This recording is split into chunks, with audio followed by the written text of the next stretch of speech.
যোগরাম জয়সতলা থেকে বলছি, ছোট ছোট বাচ্চা বাচ্চা ছেলেরা এরিয়া আছে, ঠিক আছে? এরা সব 5 টাকা 10 টাকা 20 টাকা করে চাঁদা তুলে আজকে 100-150 করে চাঁদা নিয়েছে, ঠিক আছে? আজকে বিজেপি সরকারকে কিসের জন্য নিয়ে এলাম আমরা? কিসের জন্য নিয়ে এলাম? আমরা হিন্দুরা ভালো থাকবো, প্লাস আমরা আনন্দ ফুর্তি মজ মস্তিতে থাকবো, এই জন্য আমরা বিজেপি সরকারকে নিয়ে এসেছি। তা আজকে আমার 30-40 হাজার টাকা খরচা, 30-40 হাজার টাকা খরচা করে আজকে মাইক সেট নিয়ে এলো, ঠিক আছে? তাই মাইক সেট মানে সবকিছু বন্ধ হয়ে গেল সরকারের ক্ষমতা। টিএমসি সিপিএম আমলে এগুলো হয়নি, এগুলো কেন এখন কিসের জন্য হয়েছে? যেমন থানা থেকে এসে সবকিছু বন্ধ করে দিল। আমি আবার বলতে গেলাম বলে আমার গরম দিয়ে আমার ফোন সব কেড়ে নিয়েছিল। কিসের জন্য এগুলো কিসের জন্য হবে? বিজেপি সরকার কারা এনেছে? আমরা হিন্দুরা এনেছি। মানে আজকে একটা হিন্দু ভোট দেয় না, ঠিক আছে? 5টা হিন্দু ভোট দেয় না, কিন্তু সব হিন্দুরাই তো নিয়ে আসছে বিজেপি সরকারকে। হ্যাঁ, বিজেপি সরকার এসে কি এতটা খারাপ হবে এটা তো মানুষ তো ভাবে না। পশ্চিমবাংলার মানুষ এটা ভাবে না যে হিন্দুদের এইরকম দমন করা হবে। হ্যাঁ, হিন্দুদের ধর্মে এরকম বিবাদ আসবে এর প্রবলেম আসবে। হ্যাঁ, কোনো বছর এরকম হয়নি। হ্যাঁ, টিএমসি আমরা সিপিএম আমরা প্রত্যেক বছর আমরা আনন্দ করতে করেছি।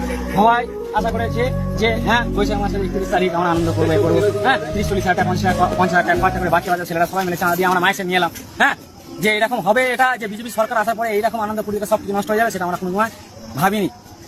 তা এটা আমরা খুব দুঃখিত, আর কিছু নয়।